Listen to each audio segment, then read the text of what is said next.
Hi everyone, I'm Janeisha Johns and welcome to another exciting season of Discovery. Now last season we rediscovered St. Croix and learned about its hidden treasures and untold stories. And while I'm sure there's still plenty more to see and rediscover, we decided to fly north across the waters to our sister islands of St. Thomas and St. John.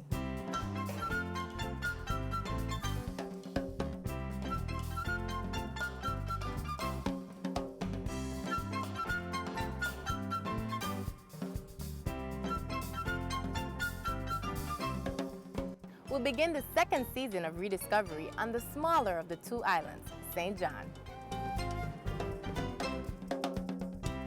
Now right off the bat, the natural beauty of the island jumps out at you and takes your breath away.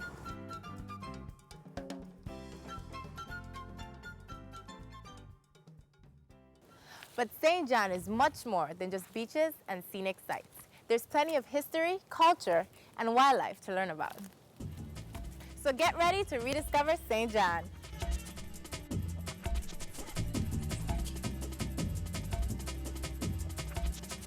Currently, about 63% of the island is under the stewardship of the National Park Service.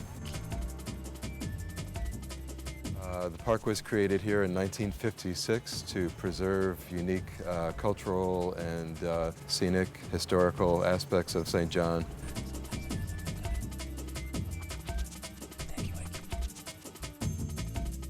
The park contains officially 20 different trails, and it turns out to be about 20 miles total. So some are shorter than others. The shortest trail that we have is about 0.2 of a mile, but the longest trail that we have is about 2.5, and these are one-way mileages. Today, we will explore one of these trails and learn about the history of the area known as Cinnamon Bay.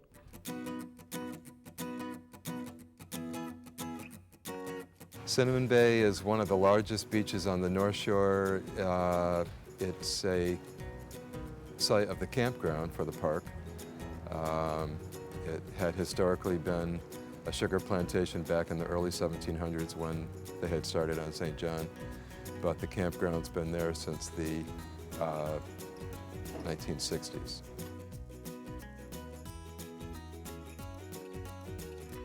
The park itself on St. John gets roughly 1 million people a year. It goes up and down a little bit over the years. We've had as many as 1.2. We've had, in recent years, 800,000 or so.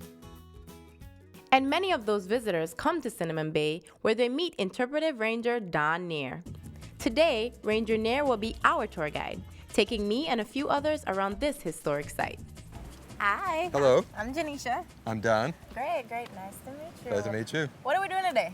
Today we're doing a little walk of this area right here at Cinnamon Bay, Okay. talking about the various people that have lived here over thousands of years and their cultures and history, and we'll discuss some of the plant life as well and anything else that people would like to know about this part of St. John. All right, well, let's get going. All right.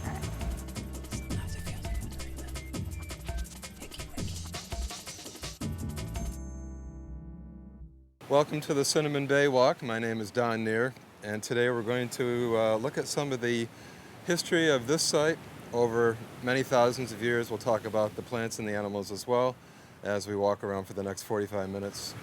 But first of all, as we sit here looking out over the waves crashing on Cinnamon Bay Beach, we can imagine that we can see the ships of Christopher Columbus sailing by in 1493 on his second voyage, as we think that he did go right down through this channel, later named after English explorer Sir Francis Drake. Columbus, however, did not stop anywhere on St. John, nor at this beach, but if he had, he might have noticed that there were the remnants of huts here on this beach, looking fairly similar to this. Round huts with conical roofs made out of the native palm trees. So this was a thriving village of people known as Tainos. And they were here perhaps for a couple hundred years as part of a later group of people that lived on St. John for thousands of years, beginning as early as 700 BC. So had Columbus landed here, he would not have met these people because, in fact, we now know from archaeological evidence that they had left just prior to his sailing by in 1493, probably chased off by a more hostile group in the region called the Caribs, who lived further down the island chain in what is today Dominica, St. Vincent, Guadeloupe, in those areas. They would have come around the point there. The peaceful farming, fishing Taino people saw the war canoes, different than their own. They dropped everything more than likely and hightailed it over to Puerto Rico or Hispaniola, the stronghold of their culture at that time. This was a ceremonial court for the chief that lived in this village. Now all of the villages had a chief, so this was a very prominent village. And once a year at least, they had all the subjects from this village bring before the chief, who sat at one end of this rectangular courtyard, objects of sacrifice, or perhaps a better word is just offerings to the many gods. There might have been bowls of food, statues called zemis, or different objects which, laid upon the ground, were then smashed by the chief, unfortunately for those that would follow, the archaeologists and those of us that would like to see things intact. But as an offering to all their various gods, then the layer of offerings were covered up with dirt, and over 500 years this was repeated here over and over and over. And remarkably, when they went in to investigate this, they found over 500 layers of perfectly preserved ceremonial offerings. Now that's interesting. Armed with an overview of the bay's history, we follow our engineer to this section of the beach where we find this object. I know you're probably thinking it's just a rock, but actually it's much more.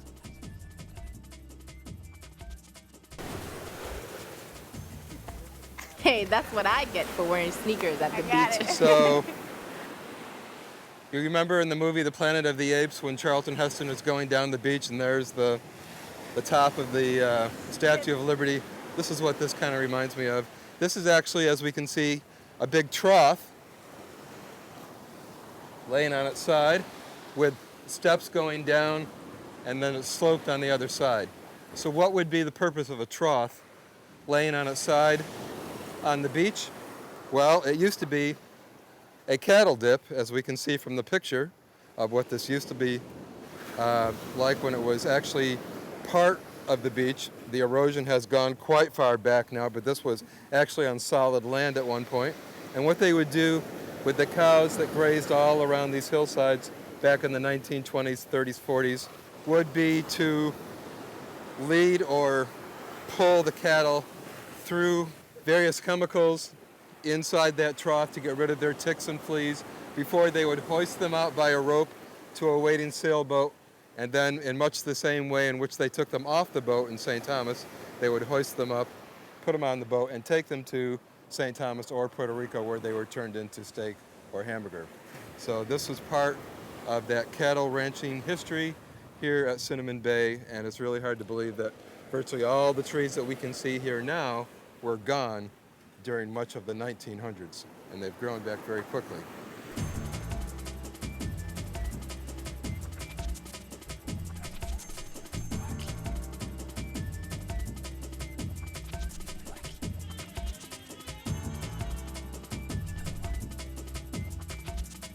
What we have here is a plant that's quite common throughout the Virgin Islands. It's the Morinda citrifolia, more commonly known as noni.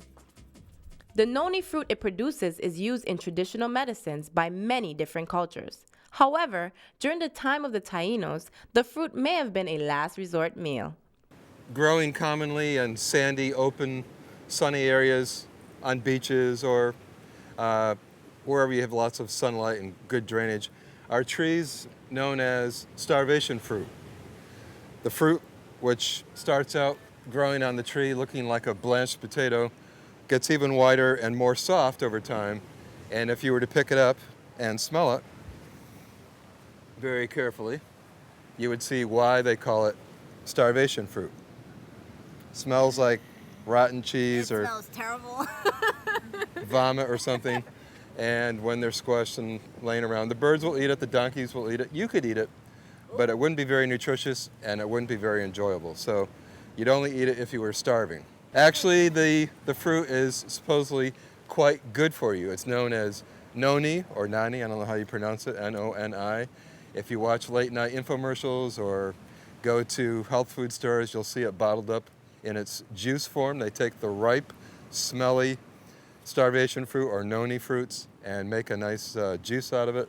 And you drink it and it cures everything from hangnails to cancer. Supposedly it's a very medicinal, herbal, supplemental thing that is the #1 crop in French Polynesia. It's also a big crop now in Hawaii, in different places, and not so much here on St. John, although the leaf, as we can see, which is nice and broad and green, is used as a local painkiller. So if you were to fall down on the trip today and bruise your ankle or scrape your arm or something, you'd take one of those leaves, wilt it over a candle or some other heat source, wrap it around that portion of you that hurts, and supposedly it takes the pain away. An old, long-standing bush remedy here on the island, hence the name starvation fruit. When you're hungry and you're starving, do you ever eat that? I'm just kidding. No. No, it's one of those horrible smells that you just stay away from.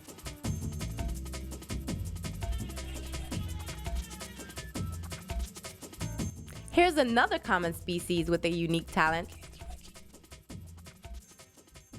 Speaking of medicinal practices here in the Virgin Islands, you know, they didn't have drugstores back in the 17 or 1800s, and even if they would have, they wouldn't have had much in the way of what we consider to be modern medicines. But there is a variety of illnesses or ailments that are somewhat alleviated, and some of them do work by the leaves and bushes and even animals that you would find in the park.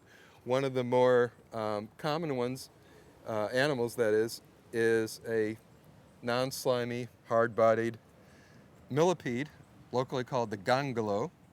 And it came from Africa either as a stowaway or possibly on purpose because it does have a few medicinal properties. Now, if you jostle... It starts to smell, doesn't it? Well... Oh, you see? It no, that's a poop. defecates when it's Yeah.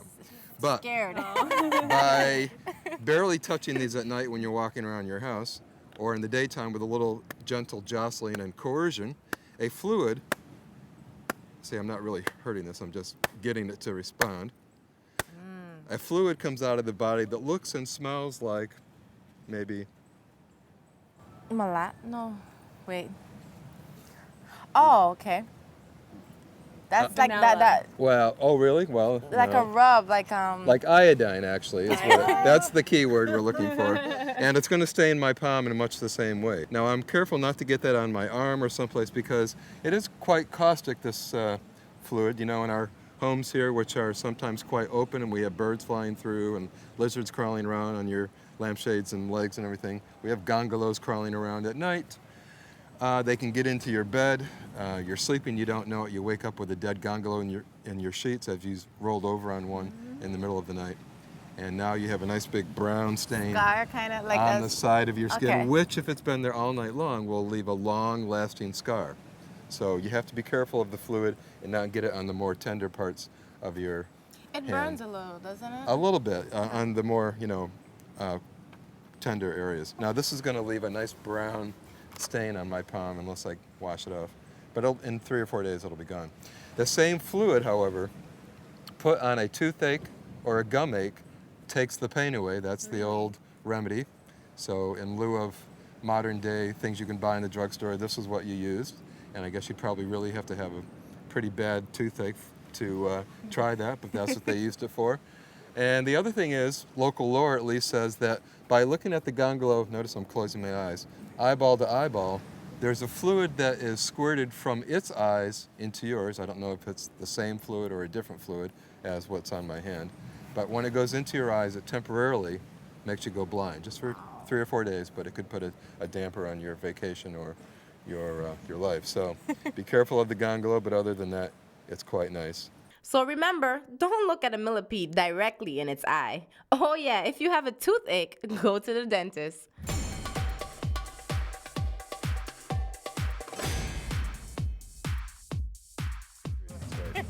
Another aspect of the both the colonial era, when they had large beasts of burden to do all the work on the hills here, it's a trough, not a dipping trough, but a watering trough from the well, which is now capped.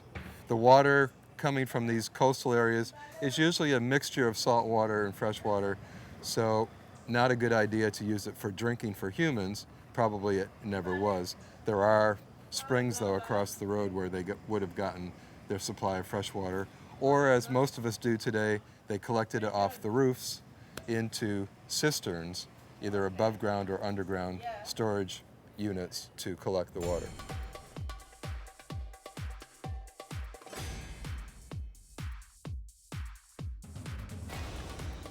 We've learned so much in a short amount of time.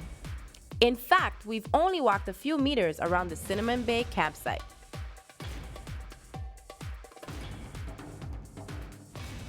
We are now heading outside the campgrounds to learn about the ruins of what was once a sugar factory and great house. But first, a quick stop on the way to learn about this tree, which was once very important. This is a native tree that is quite noteworthy in that it is one of the hardest woods known to man. It is called the Lignum vitae, meaning the tree of life, because it has lots of medicinal properties, but it has an extremely hard, dense, self-polishing wood. If you were to cut this, which would be very hard to do, any exposed wood you could rub and it would bring out the natural oils from within the plant. And so for that reason, and because it's very, very hard, sinks in water. Years ago, they used to use it for ball bearings in ships, steamships. And not too long ago, I mean back, 100 years ago, they were still using Lignum vitae. If you go to federal court, supposedly, the judge will bang with the gavel. And both of those pieces are made out of Lignum vitae. Wow. Okay. So it's a beautiful wood. If you go to some of the ruins here, old houses or factory sites all over these islands, and you'll look and see the walls are crumbling, but in the windows, where the window jambs and the door jambs were, quite often, there's still very good quality Lignum vitae. It's a little bit rotten by now, 300 years later, but still, for all. Termites have virtually left it alone. So, the termites don't eat it, the bugs don't eat it, it doesn't rot. It's a very good wood. And you wouldn't really build too much out of it because nowadays you can't find too much of it. It's one thing that the Spanish did come back to the Virgin Islands for when they were living in Puerto Rico and other bigger islands. They never had anybody live here, and eventually it paved the way for the Danes or the English to come in and take over. But they did come back for things that were very valuable, including Lignum vitae, which usually grows in a very fairly dry area on St. John, such as the Ram's Head Peninsula, out on the southern tip of St. John, where there's cactus growing. This is where Lignum vitae likes to grow as well. How large can this grow to be? They can get pretty big. The biggest one I can think of on St. John is right next to the post office in Cruz Bay. They're quite typically multi-trunked. There's never just one straight trunk that comes up, and the one in Cruz Bay is no exception. There's quite a few in Cruz Bay, actually. They have these 3 or 4 or 5 trunks all coming out, and that one is quite large. And here it is. This tree is said to be several hundred years old.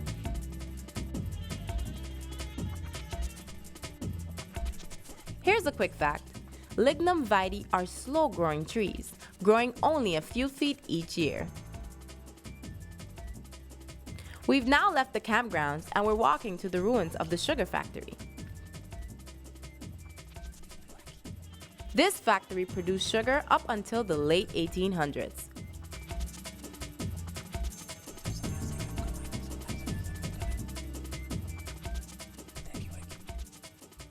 Now we're standing at the entrance of, or the beginning of the sugar manufacturing factory here at Cinnamon Bay, and this was one of the first ones started.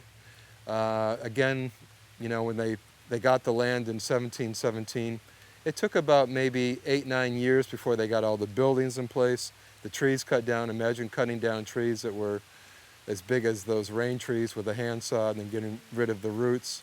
And then for sugar growing, there was one more big important step, and that was to create level land on these hillsides, and you do that by terracing.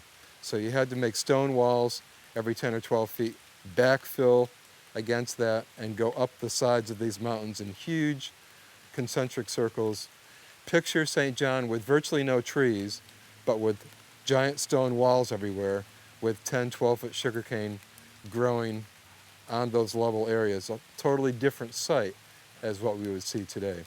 But the walls themselves were another huge undertaking that took a long time to make, again, by the enslaved Africans.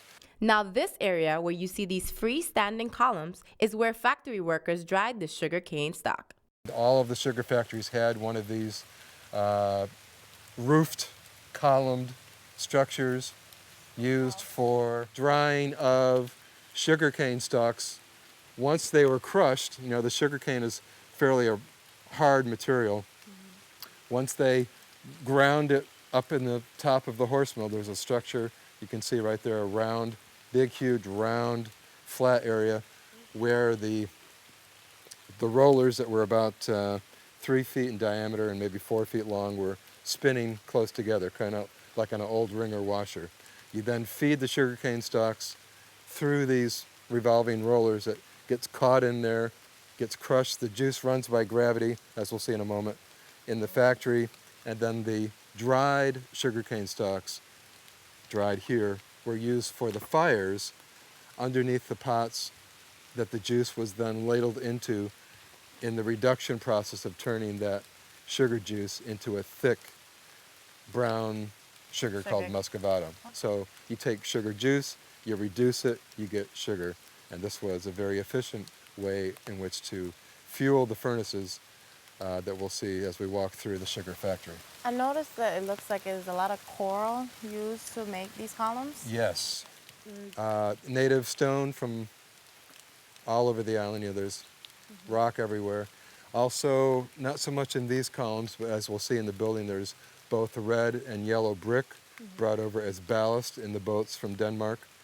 And then coral that was taken live right out of the ocean, big, huge, giant, maybe hundreds of years old coral heads were extracted and then shaped into nice flat surfaces. An excellent building material that's hard as concrete. You can see a lot of it. And you can imagine that if you counted every piece of coral that we found in this building here and the various other walls, and then multiply that times roughly, say about 60, which is the number of known sites that we know about on St. John that were used for sugarcane and where these coral blocks would have been used. That's an awful lot of coral that was extracted from the living coral reefs back in the 17 and 1800s. If not for its use as a building material in all of these buildings in the 17 and 1800s, we probably would have a lot more coral all around St. John today and throughout the Caribbean.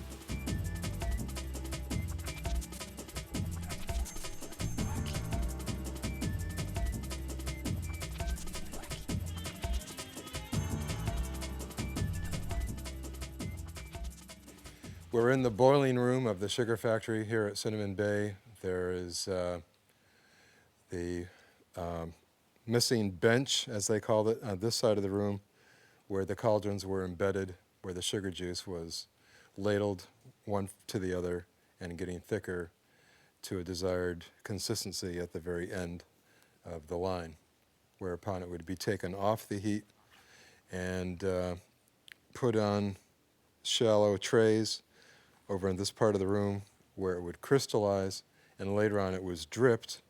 Barrels full of brown sugar that still had a fair amount of molasses in it would be put on top of a wooden grate above what we can see as a depression point in the bottom of, or underneath a floor, where as a hole was poked in the bottom of the barrels, the excess juice would drip down and be collected for later use as rum or other products. There's various storage buildings basically elsewhere here, but there is a rum still and a cistern that you can see if you look that way with the chimney that's behind the palm tree, and that was utilized for the making of rum and also bay rum from the bay rum trees. If you're wondering what's the difference between the two, here's a quick explanation. The bay rum tree is a native tree that grows in the wild here in wetter spots like Cinnamon Bay or up in higher elevations.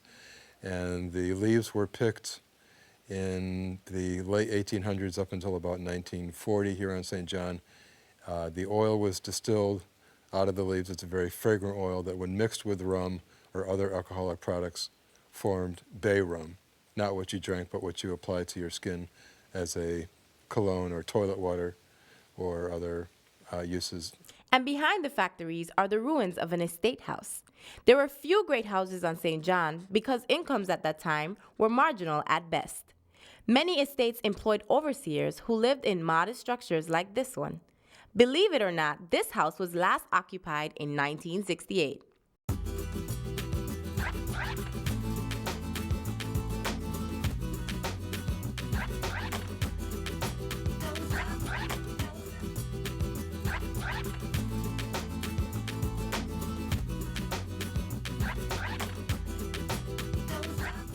The Cinnamon Bay Trail may have been short, but the experience is one that will last a lifetime. Thanks to Don Neer and the National Park Service for their time and for making this experience a memorable one.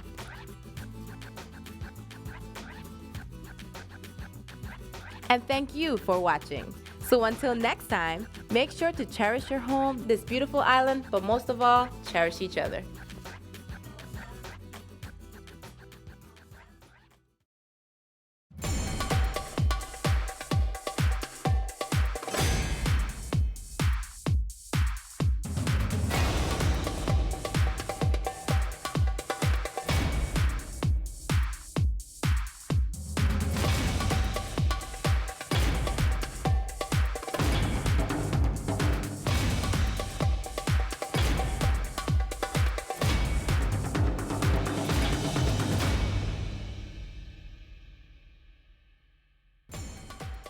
Rediscover St. John is underwritten in part by Colonial Bay, a Rosewood resort.